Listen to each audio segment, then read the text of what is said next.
Great to have you on Richard Mwenja Exclusive. We continue bringing home conversations that are shaping Kenya's political and governance landscape. Today you have a subject that you should be posted on, but first things first, let me bring to your screens the gentleman who's going to help me bring the day's conversation home. The first of his name, Professor Herman Manyora, today in all white. Yes. As pure as snow. Yes. You don't have any blemish to your name as a public figure? No. Like our politicians out here? No. So you're suit to run for people office? have been trying in small places to spoil my name, but it is a solid name. They have solid foundation. Anchored on a solid rock? Yes. A man of character? Correct. Perhaps why you feel like I stand for something. But I'm a human being with weaknesses like another human being, but I try my best. Yes, you stand for something, but what has made you drag your feet when it comes to donating yourself to lead this country? Maybe God's timing is the best. God's timing is the best? Yes. All right, Prof. Today I want us to have a conversation. Don't say I'm too old. I still have a number of years to get to the age Kenyatta was when he took over this country. But the continent is warming up to young leaders, youthful leaders. And a few old ones, like Manyora. You can't be the Mandela of Kenya? Of course. Mandela didn't. What is Mandela? Mandela is nothing. The Trump of Kenya then? Yeah. I'd rather be like Trump. Prof, let's have a conversation around whistleblowing culture in Kenya. Well, whistleblowing stems from the deep desire to hold something to account.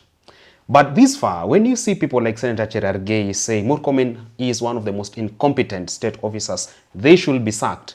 Ndegwa argues there's need for us to protect former DP Rigathi Gachagua because he's a whistleblower, speaking the truth that the masses should be aware of.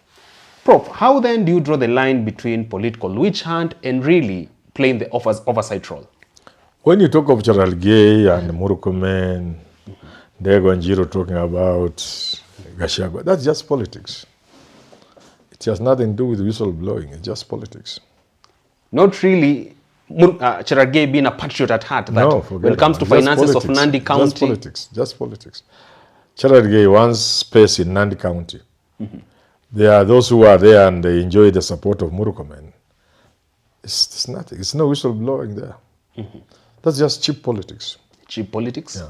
But then again, if you look at how some of the whistleblowers in the past have been victimized, vilified, after speaking the truth to power and really doing that for the best interest of the masses. Do you think time is ripe for us to really build a robust legal framework that not only protects whistleblowers, but also promotes that culture of holding the government or parties to account?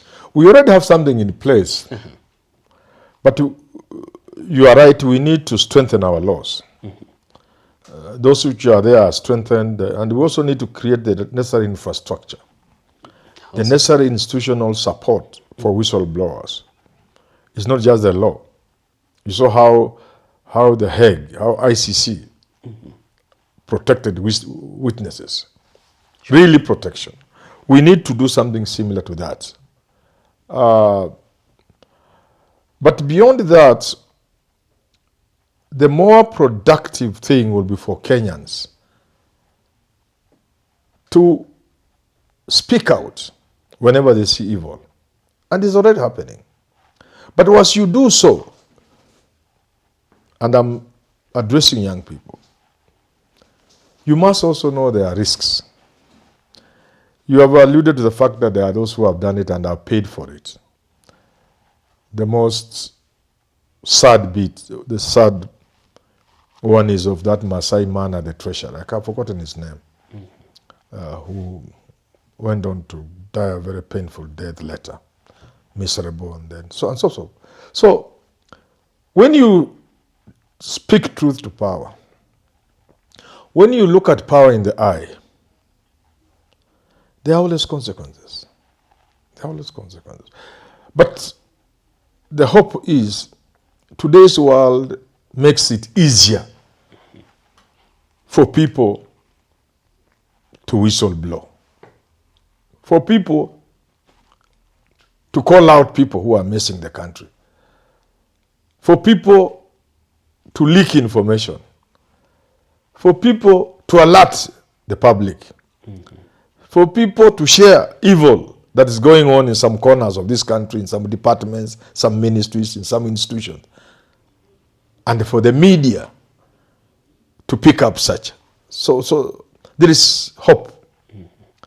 And the social media platforms are making it even better now.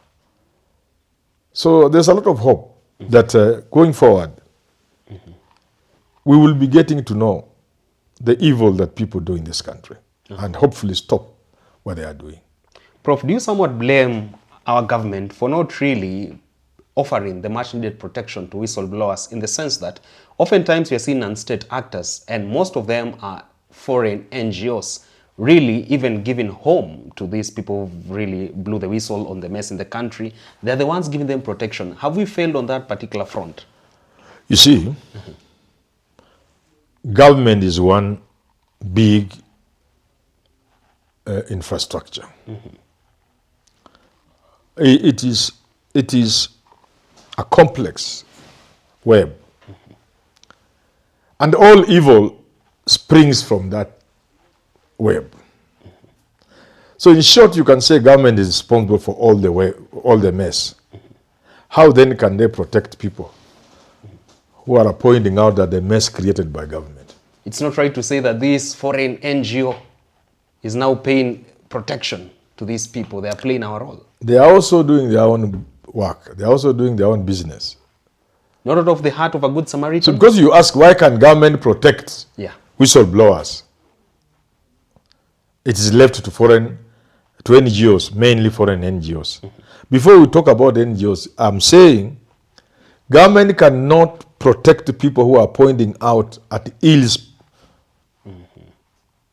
I get it. at bad things done by the same government. I get it.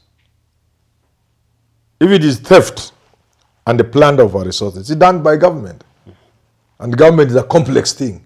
How can that then government protect people who are pointing fingers? It will be shooting itself in the leg. Yeah. So it's left to the NGOs who are also doing it not because they love anybody. They are doing it because they want, it's business. They are in business. Not entirely about human rights protection. No, forget about it. They are also just in pursuing commercial interests. Commercial interests? Their own selfish interests. Yeah. So, Prof, again, the whistleblowing culture you're saying is growing by the day in Kenya. But while at it, there is a new sprout of challenges, like now you stare at probably being abducted. We've had people dying because of speaking truth to power. Do you think this is something that going to the future might start intimidating even those who want to speak truth to power? In the long run, it never works. If you look at liberation struggle, people died, but it didn't stop. It can only delay. It can only slow down. But because struggles are based on an idea, on some idea, that we are here and we are paying for being silent. We need to speak up so that we can get where we ought to be. That's an idea. You can't kill an idea. You can kill a proponent of an idea, but not the idea. All people who have died for bringing up ideas of change have, from under where they are or over, from the hereafter, they have worked to satisfaction that at least they didn't die in vain. People who suffered for speaking up against black oppression in America, they were tortured, they were suffered. People who suffered because of trying to liberate this country, people who died, they were killed, were maimed, were tortured. But the idea continued. Yeah. So people are thinking of a new Kenya. It's an idea. People will pay for it. People will be abducted. People will be killed. People will be maimed. People will lose jobs. But the idea will not be stopped. Yeah.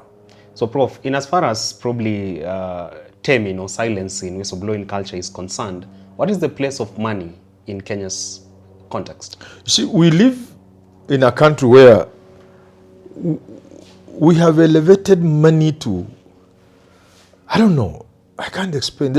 The place we have given money in these countries, I don't think there's another country where money means what money means to us here. Money can buy someone's silence? Which silence can buy better things than silence, or worse things if you wish. You betray the cause because of money. Oh, but all these people who are betrayed the cause have done so because of money, because of material benefits. Officers who took an oath of office, swore by the Bible? All of them. If money wasn't what it is in this country, we would be very far. We are where we are because when we start moving forward, with the people helping with the fight and the struggle, because you need leadership, you find the leadership has been compromised. Money has been poured, the way Kenyans say. And one by one, they fall by the wayside. When one remains standing, they look behind, they are alone. When you have been isolated, it's easy for them to deal with you. And the struggle suffers. It limps. Sometimes it falls, but it wakes up. It stands up. Tries another shot. And tries. And that's why we are where we are. If you told somebody in 1980 Kenya will be where it is today, they will tell you no. But there are countries which were with us, they are still there. There are countries still living the Kenya of 1980. Are they not there? Yeah. Where to speak something against the president, you have to look around and make sure you're not even in a building. Because as Alex Laguma told us, according to that, walls got ears. Yeah. You have to be in the field, open field. Na wakishio jamaa hana simu anaweza kukutep. Yeah. Si kama tumeelewana? I get it. Yes. Well, there you have it from Professor Herman Manyora. We've been discussing the place of whistleblowing culture in Kenya's political and governance space, and really whether it's gonna thrive by the day or there are gonna be threats to that culture in itself. Until we get to do this again here on Herman Manyora YouTube channel, do enjoy the rest of your viewing. Tune in to our other editions with Evan Sokinyi, Jadiel Kabiro, and the solo Saturday Stand Alone with Professor Herman Manyora.